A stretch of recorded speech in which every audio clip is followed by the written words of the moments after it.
భారతదేశం ఎదుర్కొంటున్న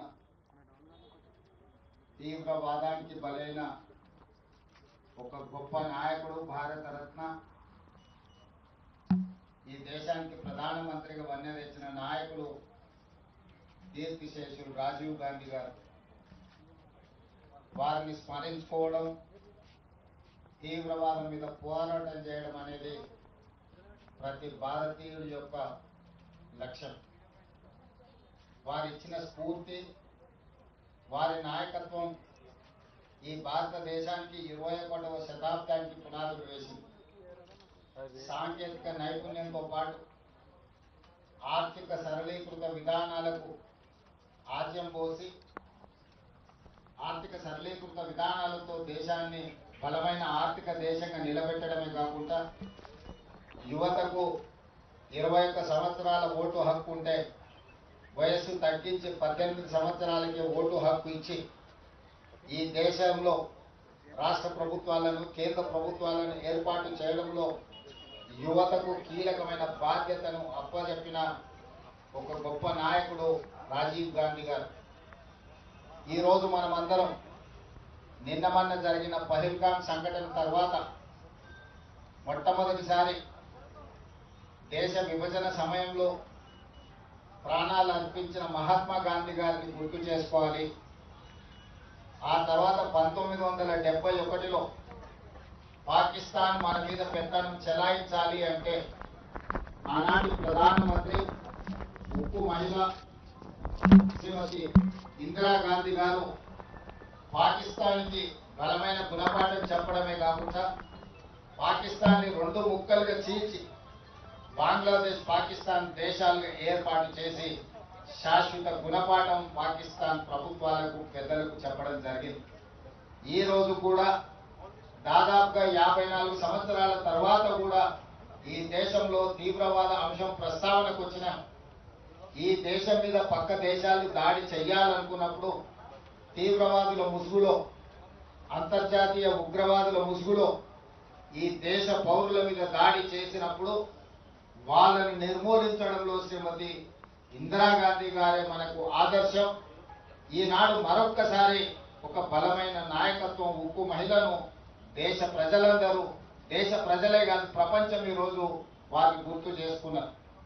ఆనాడు పాకిస్తాన్ మీద యుద్ధం జరిగినప్పుడు అమెరికన్ ప్రెసిడెంట్ శ్రీమతి ఇందిరాగాంధీ గారికి అమెరికాలో సూచన చేసి మేము మధ్యవర్తిత్వం వహిస్తాము అని చెప్పి, మీరు యుద్ధాన్ని ఆపాలి అని చెప్పినప్పుడు విస్పష్టంగా మీకు తెల్ల రంగు ఉన్నది కదా అని చెప్పి మా మీద పెత్తనం చెయ్యాలనుకుంటే భారతదేశం సహించదు, మా దేశం యొక్క సమస్యను, మా భద్రతను మేమే కాపాడుకోగలుగుతాం, మా దేశాన్ని మేము రక్షించుకోగలుగుతాం, మాకెవ్వరి సూచనలు, ఎవరి మధ్యవర్తిత్వం అవసరం లేదని విస్పష్టంగా ఆనాడు శ్రీమతి ఇందిరాగాంధీ గారు చెప్పడం జరిగింది. కానీ పహల్గామ్లో జరిగిన సంఘటనలు మీరు చూసి, మేమందరం అండగా నిలబడ్డాం కేంద్ర ప్రభుత్వానికి, ప్రధానమంత్రి గారికి సంపూర్ణంగా మా నాయకుడు మల్లికార్జున ఖర్గే గారు, మా లోక్సభలో ప్రధాన ప్రతిపక్ష నాయకుడు రాహుల్ గాంధీ గారు, సోనియా గాంధీ గారు, భారతదేశం మొత్తం కాంగ్రెస్ పార్టీ శ్రేణులు కేంద్ర ప్రభుత్వానికి అండగా నిలబడి మన వీర జవానులను, పాకిస్తాన్ మన మీద కాలు దువ్వుతే శాశ్వత గుణపాఠం చెప్పమని అండగా నిలబడ్డాం. దురదృష్టవశాత్తు కేంద్ర ప్రభుత్వం వెనుకడుగు వేసింది, వచ్చిన అవకాశాన్ని సద్వినియోగం చేసుకోకుండా. అమెరికా ప్రెసిడెంట్ ఒత్తిడి తీసుకొచ్చినా, నేను యుద్ధాన్ని ఆపినా, లేకపోతే ఆర్థిక ప్రయోజనాలు నేను దెబ్బతీస్తానికి బెదిరిస్తే భారతదేశం లొంగిపోయిందని చెప్పి ట్రంప్ ప్రకటించే పరిస్థితి వచ్చిందనంటే ఈ దేశంలో నడుస్తున్న ప్రభుత్వం ట్రంప్ ఒత్తిడికి లొంగిపోయిందని విస్పష్టంగా ఈరోజు ప్రజలు భావించవలసిన పరిస్థితి వచ్చింది. మీరు విజయం సాధిస్తే, మీరు పాకిస్తాన్ ఓడిస్తే, మీరు తీవ్రవాదాన్ని అణిచివేస్తే ప్రపంచమే మీకు గొప్పగా స్వాగతం పలికేది, అభినందించేది. కానీ గొప్పల కోసం మీ నాయకత్వం, మీ పార్టీ శ్రేణులను వీధుల్లో తిప్పే పరిస్థితి వచ్చిందంటేనే నైతికంగా ఈరోజు ప్రజలకు మీరు జవాబు చెప్పవలసిన పరిస్థితులు ఏర్పడ్డాయి. ఈరోజు 100% అండగా నిలబడ్డ కాంగ్రెస్ పార్టీని, రాహుల్ గాంధీ గారిని నిందించడం ద్వారా తమ చేతగాని తనాన్ని కప్పిపుచ్చుకోవాలని బీజేపీ నాయకులు ప్రయత్నం చేస్తున్నారు. కేంద్ర మంత్రిగా పనిచేస్తున్న కిషన్ రెడ్డి గారు విచక్షణ కోల్పోయింది. రాహుల్ గాంధీ గారి గురించి తప్పుడు మాటలు మాట్లాడుతున్నారు. మొట్టమొదట క్యాండిల్ ర్యాలీ తీసి అమరులకు నివాళులు అర్పించింది తెలంగాణ ప్రభుత్వం. మొట్టమొదట ఈ దేశంలోనే తిరంగ ర్యాలీ తీసి అధికార శ్రేణులతో పాటు ప్రభుత్వ యంత్రాంగం మొత్తం కదిలొచ్చి కేంద్ర ప్రభుత్వానికి ప్రధానమంత్రిగా మేమండగా నిలబడ్డాం. ఆ రోజు కిషన్ రెడ్డి ఇంట్లో దుప్పటి కప్పుకొని పడుకున్నాడు. కేంద్ర మంత్రిగా ప్రధానమంత్రిగా అండగా నిలబడాల్సిన కిషన్ రెడ్డి ఇంట్లో పడుకుంటే తెలంగాణ రాష్ట్ర ముఖ్యమంత్రిగా తెలంగాణ 4 కోట్ల ప్రజల తరఫున ప్రధానమంత్రి నరేంద్ర మోడీ గారికి కేంద్ర ప్రభుత్వానికి మన బలగాలకు మేము అండగా నిలబడి వేలాది మంది మేమున్నాం, నీకు తోడుగా నువ్వు యుద్ధం చెయ్యి అని నేను చెప్పినాం. ఆ రోజు కిషన్ రెడ్డికి అభినందించడానికి నోరు రాలేదు. కానీ ఈరోజు చేసిన తప్పులను కప్పిపుచ్చుకోవడానికి మీ గొప్పలు మీరు చెప్పుకుంటే మాకు అభ్యంతరం లేదు.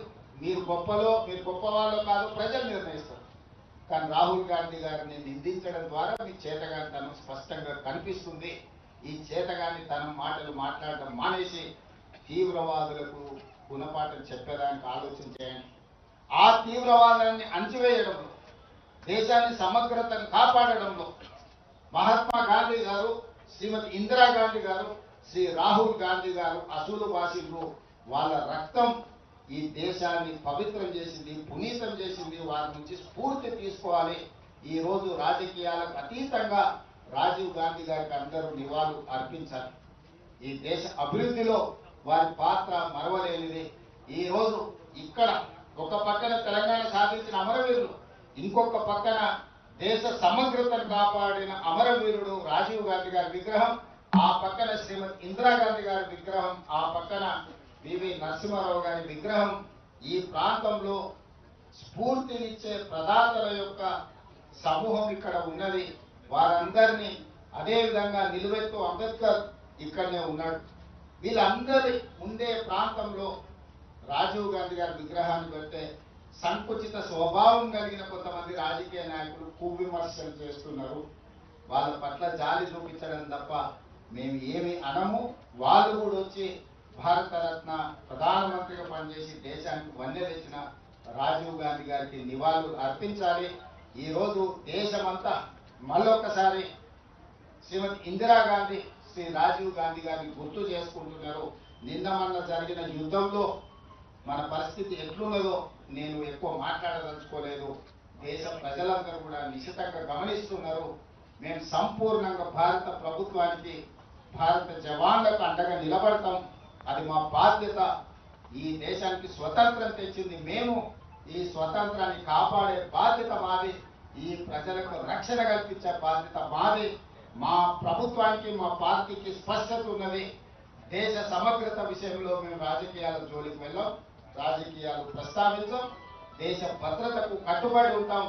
అవసరమైతే ప్రాణ త్యాగాలు చేసిన చరిత్ర ఈ పార్టీకి ఉన్నది, గాంధీ కుటుంబానికి ఉన్నది.